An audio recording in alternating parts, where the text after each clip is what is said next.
This video is designed to serve two purposes. The first purpose is to show you an example data analysis assignment to hopefully clear up some of the questions that people are having about what types of files to submit and what they should include. The second component of this video is to try to explain all the steps I took from the raw data to the final data analysis report.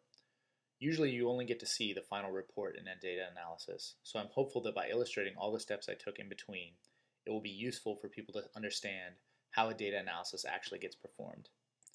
So you can start by opening this prompt file within the example project folder, and you can see that it describes the problem that I was answering when I was performing this data analysis. Your prompt for this class will include both the description of the scientific problem like this, as well as specific instructions about the assignment. Here, the goal was to download the data on the last 7 weeks worth of earthquakes from the USGS site and perform an analysis relating earthquake magnitude to earthquake depth, and then to ask what can we infer about the relationship between those two quantities, potentially accounting for other variables. If you go into the assignment folder, you'll see that there's a couple of different files, and these are the files that I would have submitted for the data analysis itself. First, if you go to the exampleAnalysis PDF, you'll see this is actually the write-up of the data analysis that I performed. It includes all the components, including an introduction, methods, results, and conclusion section, and a list of references both for the scientific background that I've described as well as for the statistical methods that I've used. At the end of this file, there's actually a list of references that refer to all the references that I included in the text. So this example analysis is written out in the style of an essay that describes the story of the problem, just as we discussed in the Organizing a Data Analysis lecture in week 2. The other components that you'd submit are the figure file. So this is actually the final figure that you'll be including in your analysis. Everyone is required to submit one figure for this for each data analysis, although figures can have multiple panels. I wouldn't suggest more than about 4 panels for your figure, as any more will start to be confusing and hard to understand. You can also submit a figure caption for your figure. The figure caption should describe the figure and all of the results that are presented in that figure in plain language so that people can understand what the figure means. Finally, the last component of the assignment is either a .rmd or .r file. So the RMD file is an R markdown file, and the .r file is an R script. The RMD or .r file should reproduce all of the numbers that appear in your example analysis. So in this case, this example has earthquakefinal.rmd. This is an RMD file which can be run with knitr, and it will execute all of the R code that I have here and will reproduce every number that appears in the final analysis. I've also annotated this with where these numbers appear in the actual data analysis write-up. So here it's the methods and data collection section, here it's the results paragraph 1, and so forth. This will make it easier for other people to evaluate the reproducibility of your analysis. To get the full reproducibility points for this class, you will need to use R for your analysis. And the reason why is because other people will need to evaluate your code, and we need some level of uniformity so that people can execute other people's code. So the first line, or one of the early lines of your analysis, should be loading in a .rda file, which will be the data file for the class. I'll also provide the data in CSV format, but I suggest for reproducibility that you actually load the data in the .rda format because it's the most cross-platform compatible and will lead to fewer bugs when other people try to execute your code. So that's a little bit about the actual assignment itself. Now I'm going to go through the rest of these files to show you how this analysis was performed. So I'm going to start off by going into this code folder. So I have 2 components of the code here. I have final code and raw code.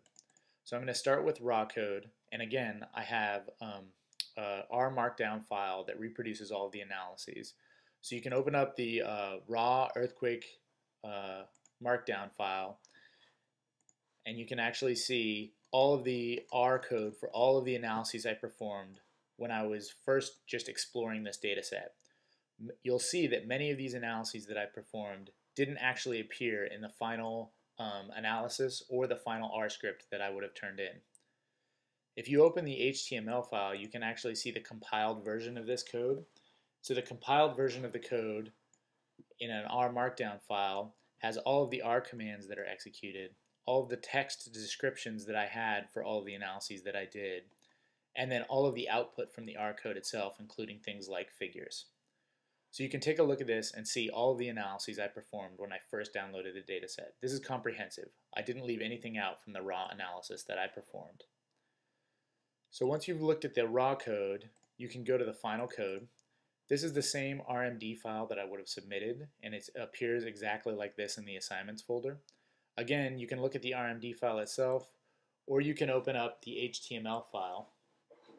The HTML file is the part of the file that has been compiled, and so you can actually see, again, all of the output of the code, and you can see annotated, results paragraph 1.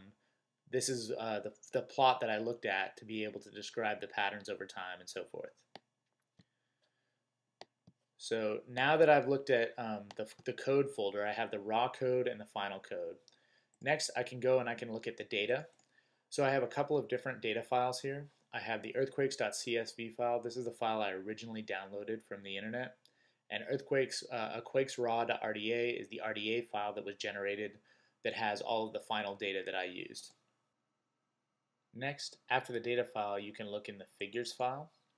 So in the figures file here, I actually only have the final figure that I included in the manuscript. So this is the example of the final figure here in PDF form. You can actually include in your figures file in an actual data analysis the raw figures that you've created when you're doing your raw data analysis. But those, for me, in this particular analysis, actually appear back in the code folder. And the reason why is when you run an R markdown file, it actually generates the figures and stores them in a folder within the code folder that you created the R markdown file in. So if we go to raw code, you can actually see that there's a figure file here, and this figure file has actually all of the figures that I created when I was performing my raw data analysis. Okay, so that's within figure, within raw code, within code. So the last component or the last file folder in this example project folder is writing.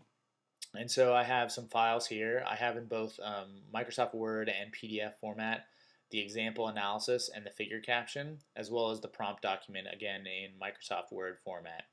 And so these are just, again, the actual analysis files that I wrote up at the end of the analysis, only including the analyses that I thought were appropriate for the final analysis. So hopefully you were able to take a look at this, and if you have any questions, please feel free to post them to the message board.